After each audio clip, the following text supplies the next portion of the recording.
The Summer I Met David, Part 6, by the lovely Freya.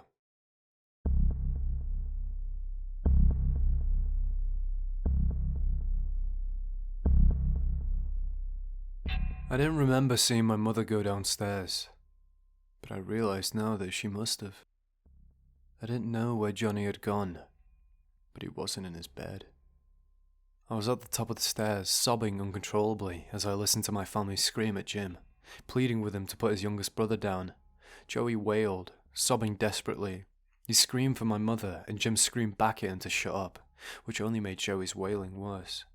I pressed myself against the wall, unable to catch my breath. My hands shook at my sides. My shoulders shook with heavy sobs. I slid down the wall, trying to make myself as small as possible. I covered my ears and pulled my legs up. Slowly, I rocked back and forth, trying not to think of what Jim might do to my little brother. I didn't understand what possession was at the time. I didn't understand that David was controlling Jim's every move. I didn't understand that my brother was no longer my brother. As far as I was concerned, Jim had become a monster. Crash! Joey shrieked. His desperate cries filled the house for 3 terrible, uninterrupted seconds. And then, silence. My heart dropped. I was sure he died. Drop the knife! My father roared. The house shook with another loud thump. I could hear something, perhaps boots, knocking against the floor time and time again. And then, another scream, this one deeper, filled with a sort of rage that was palpable, even from upstairs. I yipped and pulled myself into a tiny ball. My heart thrummed. My mind raced. Tears streamed down my cheeks and I prayed. I begged God to stop Jim before he killed anyone else. I begged him not to let my family be torn apart any more than it had already been. Bang! The walls shook and the windows rattled. Joey shrieked. Relief, the likes of which I'd never known, flooded me. My little brother was alive. Injured possibly, but alive all the same. Son of a bitch! Jack shouted. He fucking stabbed me! Crash! The familiar sound of glass shattering and hitting the ground sliced through the silence. Thump! There was a series of loud yells and bangs. It sounded as though someone was throwing furniture around downstairs. It sounded like it had the night David had been unable to get into Jack's room. Let me go! Let me go! Jim shouted, though his voice wasn't his own. He was scratchy and growled and sounded more like David than Jim. Get off me! I'll kill you! I'll gut that little brat! I'll string you all up from the trees! I'll decorate this house with your fucking blood! I'll make you beg me for death! Don't kill him, Josh! Don't kill him! My mom shouted. Bang! We aren't gonna kill him! Jack growled. I never heard him so angry. I'd never thought my brother could sound like a monster. Take Joey and get the hell out of here! Where's Johnny and Jasmine? My mother yelped, her voice nearly entirely drowned out by the growling screams and the loud bangs. Do I look like I fucking know? My father barked. Get the fuck out of here! Find the Ah! Jack cried out in pain. It was the sort of noise that nightmares were made of. Son of a bitch! The sound of flesh pounding against flesh filled the air. Don't hurt him! My mother shouted. Fuck off! Jim screamed. Get off me! Get off me! Rapid footfalls exploded, getting closer and closer. I curled tighter into my ball and sank into the corner. I imagined David scaling the walls, coming for me at full speed. Jasmine! My mother screamed. Johnny! It took everything in me to peel my eyes open and search for my mother. I found her desperately running toward the stairs. I'm here! I tried to shout, but the words died as soon as they left me. I sucked in a deep breath and uncurled from myself. I'm here! I said louder. I'm here! Relief washed over her features when she spotted me. I kept my eyes locked on my mother as she rushed up the stairs. Joey clung to her, looking shaken up, but unharmed. My spine tingled in anticipation and anxiety. I was waiting for Jim or David to jump out of nowhere and snatch her away. It never happened. She came to a stop safely at my side. I hadn't noticed until the very moment that I was shaking and sobbing almost uncontrollably. Where's Johnny? She demanded. I shook my head. My body and my mind were numb. I opened my mouth to answer, but no noise came out. I tried again with the same result. It wasn't until the third attempt that I managed a small choked, I don't know. I'm right here. Johnny's voice rang out from the bedroom behind me. I jumped and let out a shriek of horror. With images of empty eyes and pointed teeth dancing in my mind, I spun around, eyes urgently searching for the source of the noise, only to find a shaking, crying Johnny retreat from the closet. Mom immediately spun around, heading toward the stairs. She waved for us to follow her. Let's go! Let's go! We're going out to the car! Let's go! She shouted rapidly, giving us no time to think at all before she barked her next identical command. My mind was running slow, and as a result, it got stuck on one detail. Why are we going to the car? I demanded. What about Jack and Dad? There are very few things I considered certainties. Most of the ones I clung to had been ripped out from under me when David had arrived. But among the very few left was the knowledge that under no circumstances would Jack or Dad ever leave us anywhere. Ever. Don't argue with me, my mother snapped. Get your ass up. Let's go. Bang! No! Hold him down! My dad shouted. No! The knife! Don't let him get the knife! A metallic clank hit the ground, and both Jack and Jim shouted. The downstairs was flooded with loud, growled sort of noises. Hold him still! Hold him still! My father shouted. I'm trying! Jack snapped.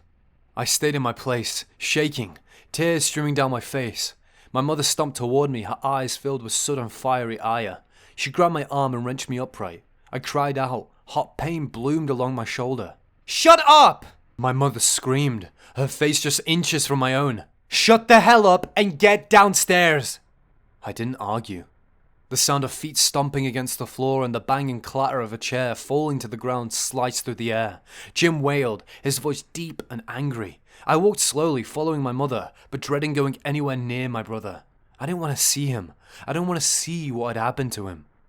But there were only small, muffled words coming from my father and Jack. I felt like I was walking to death row, as my foot hit every wooden step individually, getting me closer and closer to the source of the noise. Dread bubbled up inside of me. My feet hit the last step too soon. I found myself following my mother and Johnny through the living room and past the kitchen.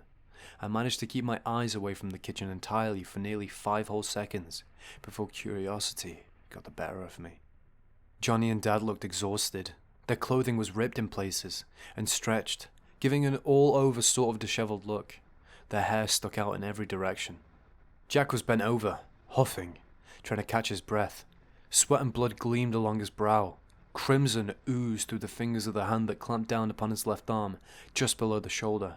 It dripped onto the floor with a slow sort of pitter-patter. Jim was shouting and growling, sounding more like an injured animal than a human. He was rocking the chair back and forth, causing the wooden legs to crash against the floor. His hands were firmly bound behind him. Duct tape circled his chest and connected him to the chair. The grey tape did the same for each of his legs. He shrieked furiously. His eyes moved to me as I stared. He stopped. His whole body went still. He glared up at me from behind sunken eyes. A sinister laugh trickled from between his lips. Dad stood up and crossed the room to stop at Jack's side. Let's see. His words drew me away from my thoughts, allowing me to pull my eyes away from Jim. I watched, with worry etched into my brow. Jack winced as he pulled the shirt up over his torso. His arm retreated from the sleeve. A large gash stared back at the world, perched just below his shoulder. Blood trickled down his bronze skin, leaving streaks of crimson behind. My dad turned the arm this way and that to get a better look. His brows were furrowed, his lips pressed together into a thin line. It was the look he got when he was deep in thought. You need stitches, he decided, looking back to my mother. Take Jack to the hospital. Not a chance in hell, Jack answered. He pulled away from my father's grasp stubbornly. I'm not about to leave you and the kids here alone with him. I'll be fine. We've got gauze in the medicine cabinet. I've gotten deeper cuts while fucking around in the barn, and I've never gone in for those. You remember the nail I shoved through my foot while jumping off the back of your truck? He asked, trying to smile through the pain. He was doing a fantastic job of ignoring Jim, who raged just behind him. I, however, was not. I couldn't peel my eyes away from him for just a minute or two at a time. You remember the hospital visit afterwards? Dad pressed on. Jim stared me down, his tongue running over his teeth.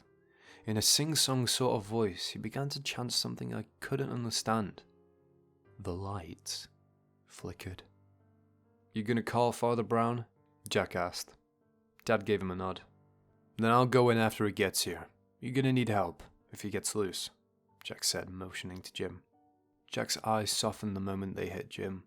Demon dwelling within him or not, the outside form belonged to our brother, and I could see, from the look in his eyes, this hurt. It hurt more than it hurt those times David had terrorized us in his own form. It hurt in a different sort of way, one that even now, I'm not sure I fully understand. "I'm sorry, Jimmy," Jack said, his voice sounding hollow and defeated. "This will all be over soon." Jim's features soured, his lips pulled back, revealing teeth. His nose crinkled, his eyes went hard and dark. "Oh no, it won't," he hissed angrily. "We're just getting started, Jackie." No one tried to talk to Jim after that. Dad called Father Brown and asked that he come down right away. I didn't hear the whole conversation, but I gathered that Jim was possessed by David, something that I think, to some degree, I already knew. Jim spent the next 20 minutes struggling in place, grunting and screaming. He made low, angry noises that sounded more animalistic than human. He fought against the ropes. He growled, he hissed, and he tossed out insults to each and every one of us. He laughed, a high-pitched, uncontrollable sort of laugh. He whispered words I couldn't understand, in languages I knew he didn't know, under his breath. He screamed wordlessly at the air. Twice he toppled over his chair. Both times he tried to bite my father as he righted him. Seeing Jim in the state he was in was hard, but there wasn't much of a choice. Mom had to be there to help. She was the only one of us that had any medical training at all. She'd worked briefly in a hospital as a nursing assistant. If Mom was inside to help with medical stuff, and Jack and Dad were inside to restrain Jim in case he got loose, then what choice did we have? We were stuck.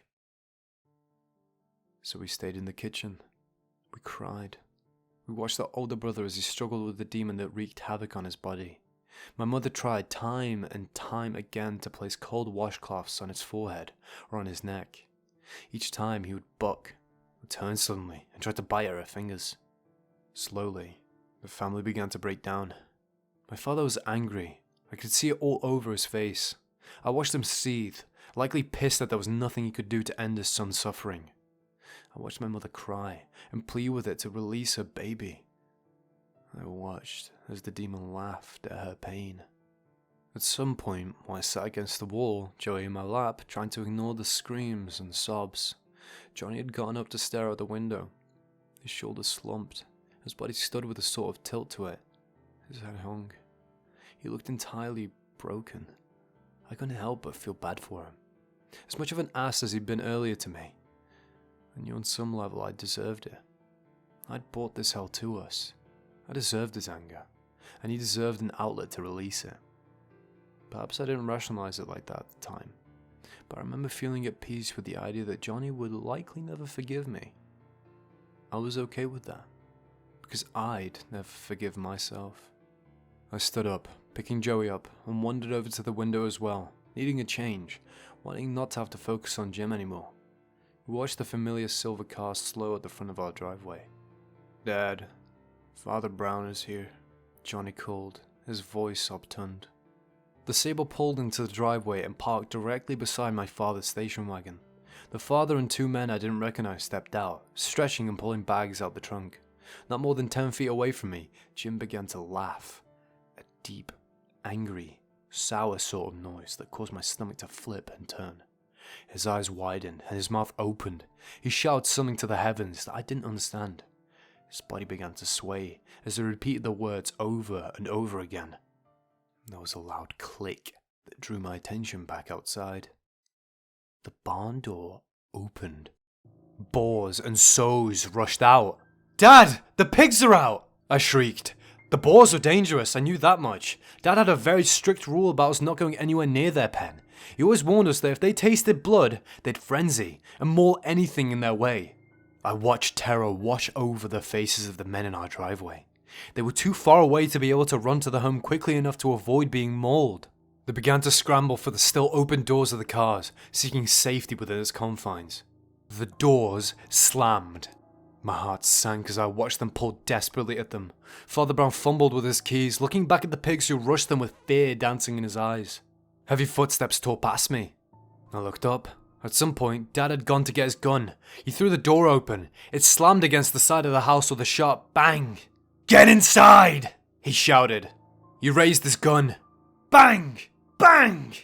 Bang! 3 boars went down. They thrashed and screamed on the ground. Blood poured out of their skulls, staining the once pale-coloured gravel. My dad was one hell of a shot. I'd never seen him miss anything. He and Jack routinely had contests. My father always bragged that if he could see it, he could shoot it. I'd never been more thankful for how often he practiced. I watched, in absolute horror, as the group of men stumbled all over themselves to get inside. They tripped and stuttered up the stairs, but the boars never faltered. One particularly large black boar charged forward, mouth gaping. It was less than 2 feet from Father Brown's leg as he surged forward. The pig began to close the distance.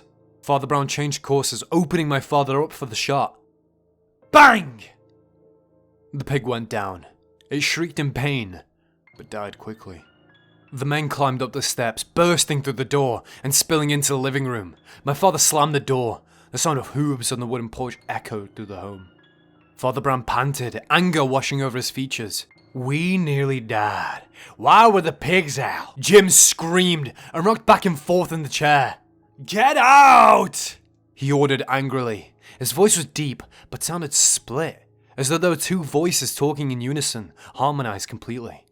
It made me want to vomit. Father Brown's eyes widened with something akin to fear. His attention snapped to Jim. The colour leaked from his face. "Dear God," he whispered, hand on his chest. Father Brown stepped into the kitchen, flanked by his 2 companions. Jim huffed and growled. Spittle flew out of his mouth. His back arched, his nose crinkled, his lips curled. "Stay back!" he barked. "Stay back!" His head jerked back and he let out a deafening roar. "Get out! Get out!" he growled. "Get out! Slam!" The kitchen door swung wildly, hitting the wall behind it before slamming closed. Over and over again it went on, just as it had the day we'd left for the forest. The kitchen window slid up before slamming back down. Long cracks spidered along them, but still they continued. The glass began to chip and fall away, hitting the ground, but they never slowed. "Get out!" he shrieked. "Get away!" Father Brown swallowed hard. With shaking hands, he placed his bag on the table and pulled from it a Bible and an odd metal thing with holes on the top. I don't know what it was at the time, but it was designed to sprinkle holy water. The 2 other men also pulled items from their own bags. The shorter, balding man with thick glasses and a limp brandished a large metal cross and a Bible. The taller, thinner man with wispy brown hair took from his pouch a few small coins, a Bible, and some medical supplies. "We are about to begin," Father Brown said solemnly, looking at us. "Usually, I wouldn't allow the children to be present, but I'd say here is the safest place for them." Looking back, I now know that he was worried that David would find a way to kill us, just as he tried to kill the father and the others. His eyes returned to Johnny and I. They were hard and cold. When he spoke, he did so in a way that left no room for arguments. "Listen carefully, and do exactly as I tell you. You understand? When we begin, you will say and do things that your brother Jim would never do. You must forgive him for what's about to happen. It isn't him we're dealing with tonight. When it speaks, do not speak back. Do not listen to anything it says. Don't even look at it."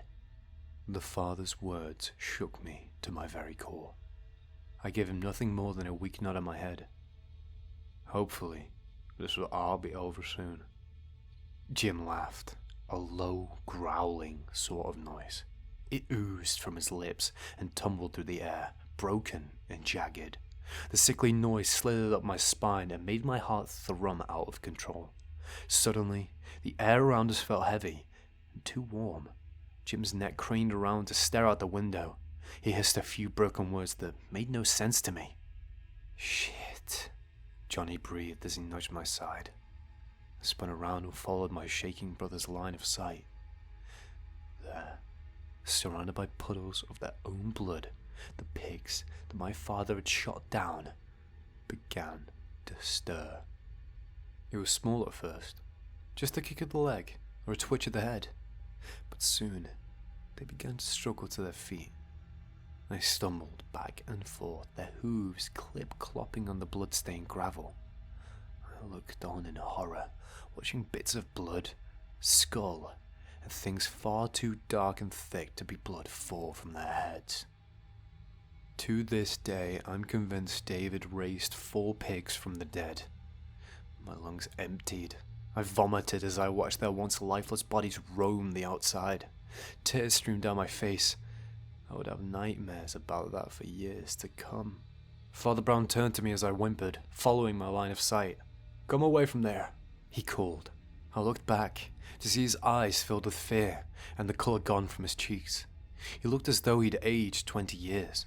I don't think he'd ever seen anything like the lurid scene that unfolded outside. I didn't have to be told twice. I shuffled across the floor, keeping my eyes low and away from Jim. I found a place in the corner, as far away from Jim as I could get without actually leaving the room.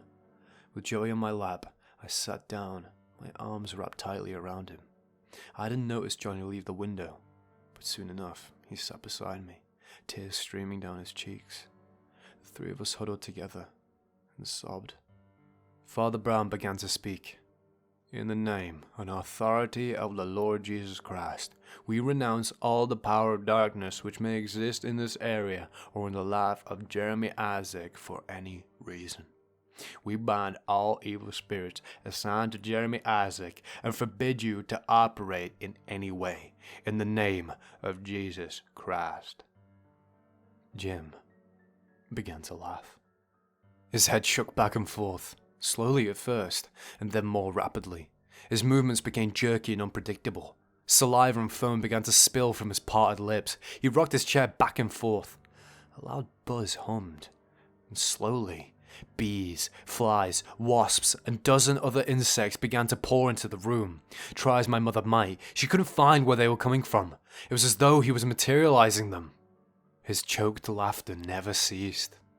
The father repeated the prayer over and over. Jim laughed each time. It wasn't until the 9th time the 3 men chanted it together that disgust and anger washed over Jim's features. His laughter ended. Fire burned just beneath the surface. He raged, screaming and cursing as the men spoke.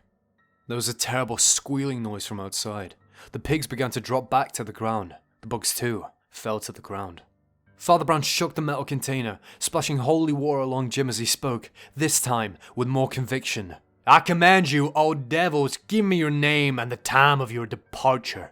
"Fuck you!" Jim shouted. His whole body went rigid.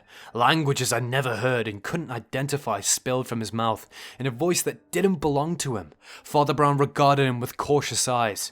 The tall skinny man went to his side, placing a finger on his bound wrist and throwing out numbers. At the time, I didn't know they represented his pulse, only that the numbers fluctuated from very high to very low. "I command you, O devils, give me your name and the time of your departure," Father Brown shouted. "No!" Jim growled, his voice more animal than human. Spit flew from his mouth as he shouted. He rocked in his chair back and forth. His eyes were dead and cold. The house began to quake. "No!" he shouted again. "I command you, O devils, give me your name and the time of your departure." The 3 men chanted the words over and over again.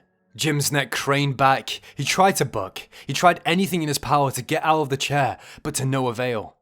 "Names!" he shouted. "Names! Names! You want my names! In the name of the Father, Son, and Holy Spirit, I rebuke you, O evil thing. I command you, O devil, give me your name and the time of your departure." Father Brown shouted. Sweat poured down his face, but he repeated the words time and time again. Jim began to shake. His eyes rolled back into his head. His whole body shook. Foam spilled from his mouth. His body tensed and became rigid. "He's seasoned! He's seasoned!" The taller, skinny man shouted. "Somebody help me!" He was busying himself, trying to push Jim's rigid, bowed body back into a sitting position. The world seemed to slow. It was as if I had all the time in the world to shout a warning to the second priest. But I couldn't make my voice work. Jim's head snapped up. His eyes gleamed in the dim light, looking almost as though they were glowing, heavy with the promise of violence. They were no longer his eyes. They belonged to David. A twisted, evil smile played along his lips, curling upward in an almost unreal fashion. Jim lunged. He bit down on the man's cheek. The priest screamed in pain. Suddenly, every adult in the room was on him. They tried to pull him away, but to no avail. Jim's teeth sunk in further and further. The wails of agony became more desperate. The priest flailed and shrieked. He gripped Jim's shoulders, trying to gain enough leverage to push himself away. Beneath the panic of the moment, I could hear a slow, joyous sort of laugh that trickled from Jim's chest. His eyes gleamed with amusement and satisfaction. Finally, Jim released the man. He stumbled back. Blood poured from the perfect, circular wound left behind. Boisterous laughter flooded the room as blood and mirth poured from Jim's lips. "No names," he hissed. "No names."